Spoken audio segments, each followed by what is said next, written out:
Jeg hedder Nelly Svane, og jeg arbejder som statsautoriseret fodterapeut. Jeg var fængselsfunktionær. Før det har jeg også været postbud, som jo også er inden for det offentlige. Eller var. Jeg ved ikke om jeg var stolt af det, men jeg var tjenestemand. Det gav en sikkerhed, både i pension og ansættelsesforhold, hvilket betød rigtig meget for mig. Det var et forfærdeligt halvt år. Det var et limbo, hvor jeg skulle gøre op med mig selv, om det var noget, jeg skulle fortsætte med, eller om jeg skulle noget helt andet. Og det var rigtig svært at give slip på den sikkerhed, der var i ansættelsesforholdene. Men samtidig var arbejdsmiljøet så horribelt for mig, at der i virkeligheden ikke var noget valg. Så det sidste halve år var faktisk et rigtig hårdt halvt år for mig. Det var faktisk lidt tilfældigt, fordi jeg valgte uddannelsen som fodterapeut, fordi jeg gerne ville. Og først under uddannelsen fandt jeg ud af, at man for det meste er selvstændig som fodterapeut. Og først der begyndte tanken sådan rigtig at gro på mig. Det med at være sin egen chef, det er meget tiltalende for mig. Det var helt klart sikkerheden. Altså at gå fra en tjenestemandsstilling, hvor der er fast pension og betalt ferie og sygdom og så videre, og så til at være selvstændig uden sikkerhedsnet. Det var virkelig et stort skift for mig, og rigtig, rigtig svært. Og det var rigtig svært at komme overens med, at man skulle give slip på alt det, man altid havde været vant til, var en selvfølge. Og jeg startede op som selvstændig uden at have noget økonomisk sikkerhedsnet overhovedet. Så det i sig selv har været en kæmpe, kæmpe udfordring. Fordi jeg bare ville det så meget, og fordi jeg absolut ikke ville det andet. I snart 5 år. Jeg er statsautoriseret fodterapeut. Jeg ordner fødder, både på folk, som har fodlidelser, og folk, der bare gerne vil have pæne fødder.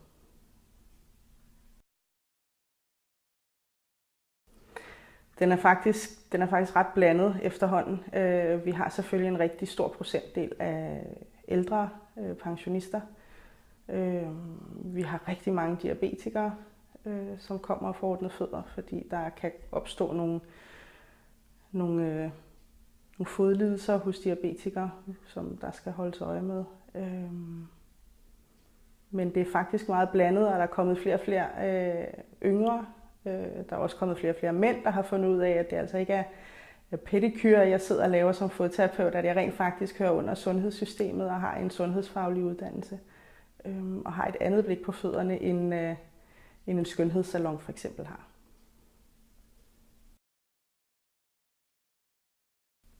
Altså, jeg kan ikke rigtig bruge så meget af mit tidligere fag i det her fag. Man kan sige, at den viden, jeg har taget med mig, det er jo mit arbejde med mennesker.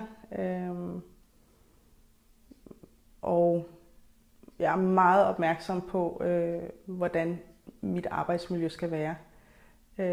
Jeg har været på min del af dysfunktionelle arbejdspladser, og har en helt klar plan for, hvordan en arbejdsplads skal være, for at være velfungerende og tryg og have et godt arbejdsmiljø. Og det er meget, meget vigtigt for mig. Så man kan sige, det jeg måske har taget med mig rigtig meget fra det tidligere job, det er, hvordan tingene i hvert fald ikke skal være. Meget. Rigtig meget. Det er det helt rigtige for mig. Altså jeg er så glad for, at jeg turde tage springet, fordi det har været det hele værd.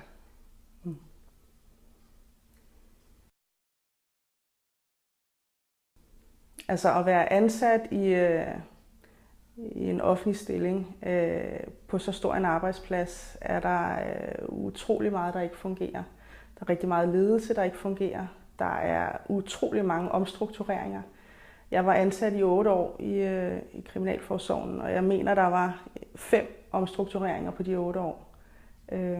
Og det er voldsomt, synes jeg. Og det er ikke fordi, der ikke skal være plads til forandring, det skal der også være som selvstændig. Men som selvstændig kan du bedre,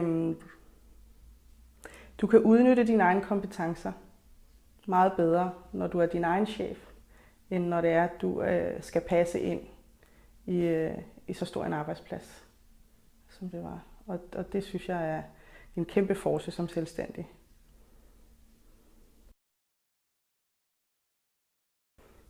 Jeg følte ikke, at der var de særlig store udviklingsmuligheder i mit tidligere job. Det er der nu, i og med, at jeg selv er herre over, hvad jeg gerne vil videreudvikle på, og hvad jeg synes, der er relevant. Og at jeg rent faktisk kan tilpasse mit arbejde efter, hvilke behov der opstår. Og det er bare lidt sværere, når det er, at man har en kæmpe arbejdsplads, især inden for det offentlige, hvor der er rigtig mange regler og rammer, der skal overholdes.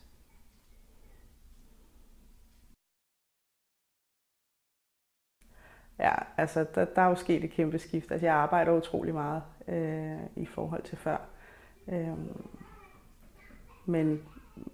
Men det føles ikke lige så hårdt. Altså, der er ikke, altså når jeg har fri, har jeg ikke fri på den måde, fordi man er jo hele tiden, når man har sin egen virksomhed, så er man jo hele tiden inde over og tænker, hvad man kan gøre bedre. Ja, jeg arbejder utrolig meget. Jeg har ikke gjort op, hvor mange timer. Det lader jeg være med.